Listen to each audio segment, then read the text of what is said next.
dia azasnya Pancasila, tapi tetap jati diri dari partai itu adalah Islam gitu. Karena memang mayoritas dari bangsa kita ini adalah beragama Islam, melihat ceruk ya. Dan memang seluruh partai sebetulnya tidak ada yang mengabaikan pemilih yang berbasis agama ini. Kita fokus kepada penyelesaian krisis sebetulnya. Makanya ide kita itu kolaborasi bersama-sama menghadapi krisis ini.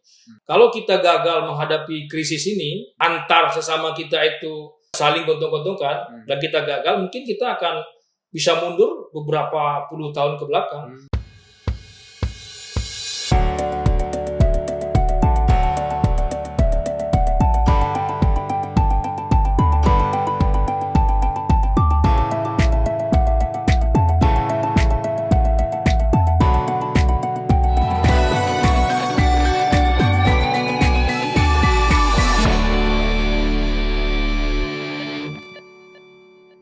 Kerabat Andalas TV, kita lanjutkan perbincangan kita dengan Sekretaris Partai Gelora Provinsi Sumatera Barat, Huda Rizal. Huda, tadi kita sudah membincangkan soal pertarungan ide ya. Bahwasanya ada semacam gagasan dari beberapa tokoh di Partai Keadilan Sejahtera bahwasanya partai itu harus mewakili populasi ketimbang kelompok. Dan pada akhirnya ya berdirilah Gelora Indonesia. Itu sejak kapan? Mulai mencuatnya ke publik itu kalau saya tidak salah sekitar tahun 2007 atau 2008 ya. Tepatnya itu saat Mukernas PKS di Bali. Waktu itu Anies Mata melontarkan ide tentang partai terbuka. Itu awalnya cikal bakal dari pertarungan ide. Tapi waktu itu disetujui kan? Di ADRT disetujui sebagai partai terbuka. Tidak disetujui, mestinya itu tetap sebagai partai Islam, dan itu memang terjadi perdebatan yang sengit. Di dalam itu memang terjadi perdebatan yang sengit.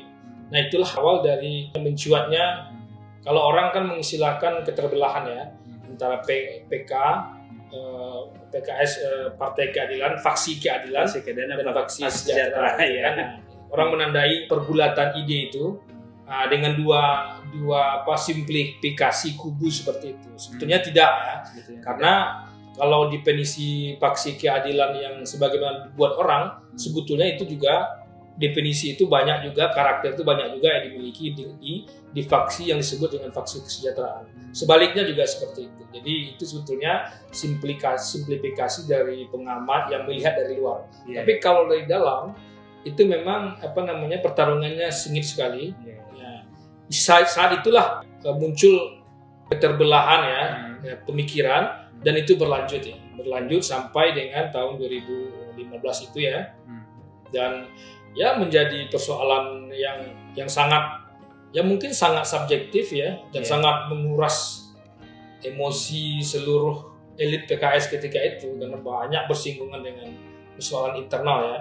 Nah, akhirnya Anies Mata mengambil ijtihad politiknya untuk membuat partai politik baru agar tidak terjadi konflik yang kontraproduktif di dalam, dibuat yang baru.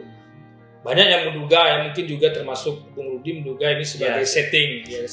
Karena saya melihatnya semacam diversifikasi partai. Iya. Istilahnya kan istilah ekonomi sebetulnya. Iya. Produk kalau sudah jenuh, kalau sudah stagnan maka harus ada produk baru yang bisa melihat konsumen lain. Begitu juga dengan partai politik gitu kan. Ketika kanan sudah jenuh, kita harus ambil bagian tengah gitu kan. Buka cabang lah ya. Buka cabang.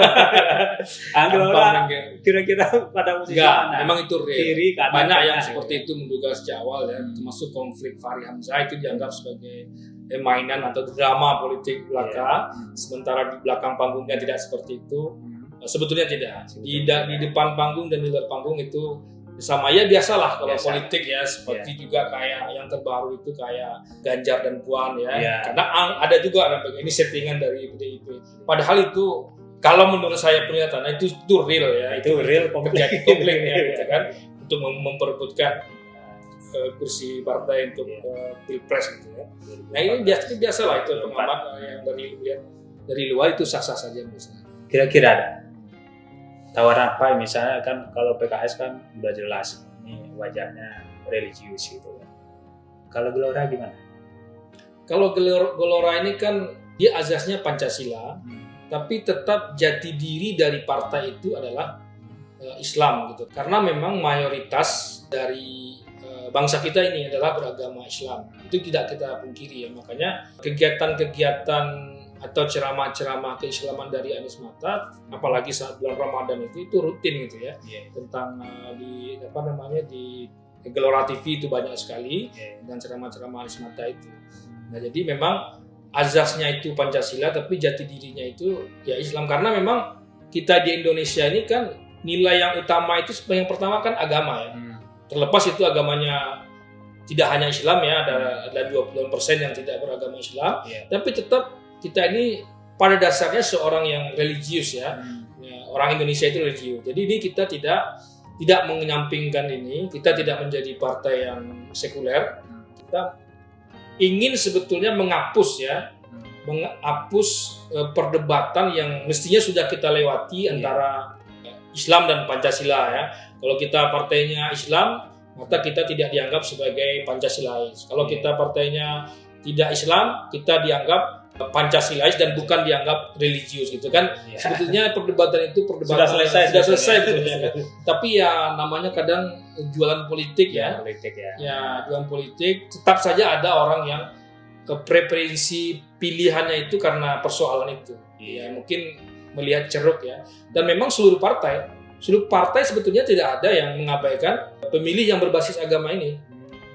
Misalnya tidak ada yang terang-terangan melawan agama ini, tidak ada gitu. Tidak ada. Ya paling yang agak mengemuka kemarin itu seperti partai PSI ya, PSI yang menghadang fakta sosial besar kan. Iya, akhirnya kan memang di Sumatera Barat kan memang tidak diterima ya, atau belum diterima lah. Ya. Oke, udah. Kalau memang itu sudah selesai, kira-kira ini kan agak sulit juga pertarungan di 2024. Ya, betul sekali. Apa yang ditawarkan oleh Gelora? Ya, pertama Gelora menawarkan kalau dari real politiknya kita ingin keterbelahan 01-02 ini kemarin itu selesai. Kita menatap persoalan yang lebih besar. Kita fokus kepada penyelesaian krisis sebetulnya. Karena ide kita itu kolaborasi bersama-sama menghadapi krisis ini. Karena yang kita hadapi ini tidak hanya dihadapi oleh negara kita saja, tapi juga negara negara di luar ya. Negara-negara lain juga menghadapi nasib seperti ini, krisis ini. Kalau kita gagal menghadapi krisis ini, antar sesama kita itu saling gontong-gontongkan, dan kita gagal, mungkin kita akan bisa mundur beberapa puluh tahun ke belakang. Tapi kalau kita berhasil melewati krisis ini ya, krisis global ini yang diperparah dengan pandemi ini, ya mudah-mudahan Indonesia sebagaimana yang dicita-citakan oleh Partai Gelora sebagai tagline-nya menjadi kekuatan 5 besar negara di dunia itu bisa masuk, karena memang kita potensinya banyak sekali dari jumlah penduduk, dari sumber daya alam gitu ya, dari banyak sekali. Ini potensi kita itu ada, potensi kita itu menjadi negara besar itu ada. Nah ini yang belum dikelola dengan baik selama ini, karena mungkin kita belum ada yang mengkonsolidasikan semua kekuatan ini menjadi kekuatan yang benar-benar ada tujuannya gitu ya, tujuan yang ingin kita raih bersama gitu ya. Nah ini masih berjalan sendiri-sendiri gitu ya. Ya buktinya itulah, karena berjalan sendiri ini bantuan sosial itu masih tega elit politik kita untuk mestinya untuk rakyat yang tidak mampu, masih tega. Itu karena memang tidak terkonsolidasi ya. Masih tega bermain di situ. Masih tega bermain itu. Itu terjadi di Sumatera Barat juga kan. Bantuan bansos juga diduga terjadi hal seperti itu. Ini kan sangat memprihatinkan. Ini karena memang elit ini tidak terkonsolidasi dengan rakyat, dan selalu memang rakyat akan menjadi korban.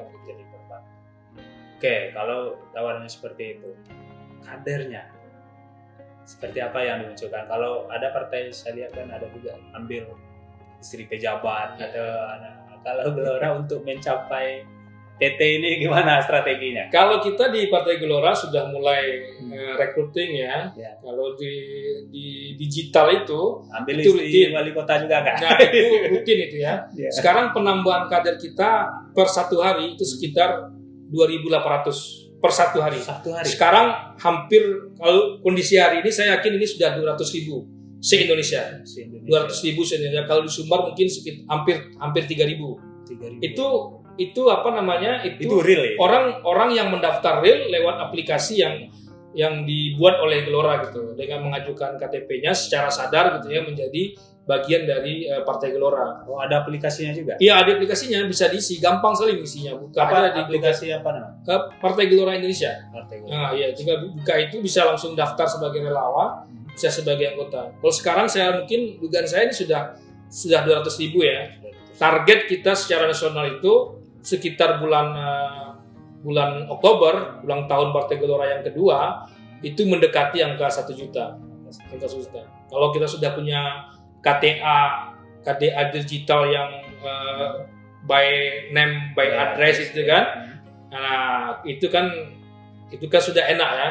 Kalau untuk lolos itu bisa kita hitung lah gitu ya. Ya satu misalnya pemegang KTA mencari 5 orang saja dari 1 juta itu udah 5 juta, itu kita sudah yakin bisa lolos PT kan. Nah itu angka-angkanya ya, angka-angkanya. Nah ini perekrutan anggota secara masif. Secara masif. Nanti pembentukan kadernya yang jadi pengurus, ini ada sekolahnya ya, ada sekolah Akademi Manusia Indonesia, sekolah kepemimpinan ya, Akademi Pemimpin Indonesia gitu ya. Nah ini jadi pengurus-pengurus yang menjadi pengurus di Partai Gelora mulai dari pusat sampai provinsi, daerah dan kecamatan, itu nanti akan ada pelatihan-pelatihan ya, supaya mereka itu relevan menjawab tantangan atau solusi bagi masyarakatnya. Apalagi ini kan Anies Mata ini sangat konsen sekali dalam pembentukan manusia ini. Maksudnya dia kan ada model manusia Indonesia, dia ada buku itu ya. Dia sangat konsen itu, dan dia sangat, saya kira karena ini orang-orang yang sudah terbiasa bergelut dalam pembentukan kader di pengalaman lamanya, saya kira ini akan relatif mudah untuk membentuknya. Cuman dengan bentuk kader, dengan profil kader tentu yang tidak sama dengan kader yang diciptakan sebelumnya. Ini akan menjadi kader yang memang ya diharapkan bisa menjadi milik semua kelompok masyarakat lah. Jadi dengan strategi perekrutan yang terbuka tadi ya. Iya. Tidak akan mungkin lagi mengambil kader dari istri kepala daerah misalnya. Itu mampu juga mengenjot suara saya lihat. Iya, betul. Mungkin ya itu memang tapi kan istri pejabat atau pejabat itu sendiri kan itu memang mereka dalam politik tidak haram untuk maju kan, dan mereka memang tetap berpeluang kan. Ya kita memang juga pasti membuka diri kepada tokoh-tokoh dan apa itu ya. Cuman memang tentu dengan dengan kemampuan yang juga sudah nanti diolah ya di internal Partai Gelora sendiri. Jadi kita ini partai massa ya, mengkombinasikan ya semua hal ya. Pokoknya karena tagline kita juga kolaborasi, siapapun yang ingin bekerja bersama kita untuk mencapai tujuan menjadikan Indonesia 5 besar kekuatan dunia, ya kita bersama-sama jalan. Ya. Targetnya ada nasional, provinsi dan kabupaten kota. Ya kalau targetnya itu kan target yang disampaikan oleh DPR itu kan target minimal ya. Target minimal itu kan kalau secara nasional kan lolos PT ya, SPT 4% ya, kalau belum berubah karena undang-undangnya tidak diganggu gugat 4%. Ya kalau target kita di tingkat provinsi, ya target kita 1 dapil 1 kursi, itu targetnya. Masuk kabupaten kota di sini. Iya, masuk kabupaten kota. Oke, dah. Ya. Komplit sudah. Terima kasih atas informasi yang disampaikan tentang Gelora Indonesia di Sumatera Barat. Semoga kerabat Andalas TV yang ada di Sumatera Barat juga ada yang tertarik nih masuk Gelora ya. Alhamdulillah kita terbuka. Mana tahun yang muda-muda juga. Amin. Kita terima. Figur dari Anies Mata dan Pak Ari juga luar biasa. Iya. Oke dah, terima kasih sekali lagi. Mungkin lain waktu kita ketemu dengan topik yang berbeda. Alhamdulillah. Semoga. Kerabat Andalas TV, demikian perbincangan kita dengan Sekretaris Partai Gelora Indonesia Provinsi Sumatera Barat, Rizal SS. Terima kasih atas perhatiannya, semoga bermanfaat. Sampai jumpa.